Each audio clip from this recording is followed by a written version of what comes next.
njerëz që hyjnë në Big Brother për të pëlqyer. Dhe ka njerëz që hyjnë për të përplasur.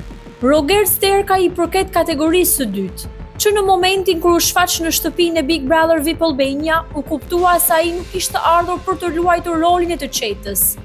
Zëri i tij ishte i fortë, qëndrimet e tij të drejta dhe prania e tij e pamundur për të injoruar. Rogerti nuk kërkoi asnjëherë të fshihej pas buzëqeshjeve apo aleancave të buta. Ai zgjolli rrugën më të vështirë, të tregonte veten ashtu siç është. Për jetën e tij të hershme dihet pak publikisht, por ajo që kuptohet qartë është se Rogerti është formuar në një realitet ku fjala ka peshë. I lidhur me median dhe gazetarin, ai vjen nga një botë ku debati, analiza dhe përballja janë pjesë e përditshme. Kjo ka ndikuar drejt për drejt në mënyrën se si ai komunikon, pa filtra, pa zbukurime, shpesh dhe pa kompromis. Psikologjikisht, Rogerti shfaq profilin e personalitetit dominues. Ai ka nevojë të kontrollojë narrativen, të mos ndihet i nënshtruar dhe të mbrojë pozicionin e tij, edhe kur kjo e çon drejt kualifikimit. Për njerëz të tillë heshtja nuk është zgjidhje, përballja po. Brenda shtëpisë kjo u kthye në një shpatë me dy tehe.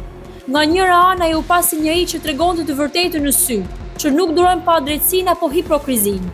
Nga ana tjetër, mënyra e tij e ashpër e komunikimit krijoi përplasje të forta dhe reagime të shumta, si brenda ashtu edhe jashtë shtëpisë. Një nga momentet më njerëzore të Rogertit ishte rrëfimi për humbje të mëdha financiare në të kaluarën.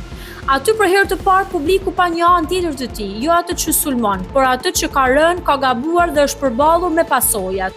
Një tregim që tregon impulsivitet, rrezik, po edhe një karakter që nuk shihet pas dështimit. Reagimet e publikut ndaj tij u ndan fort. Disa e panë si provokator, të tjerë si realist brutal. Por një gjë është e sigurt, Roger Sterkaj nuk ishte kurrë i padukshëm. Çdo debat ku hynte, çdo fjali që thoshte krijonte val. Dhe ndoshta ky është thelbi i tij. Si personazh, ai nuk kërkon të jetë i dashur nga të gjithë. Kërkon të jetë i vërtetë sipas mënyrës së tij. Në një lojë ku maskohen për të mbijetuar, Rogerti zgjolli të mos mbaj maskë, edhe kur kjo e rrezikoi. Në fund, historia e Roger Sterkaj në Big Brother VIP nuk është thjesht historia e një banori.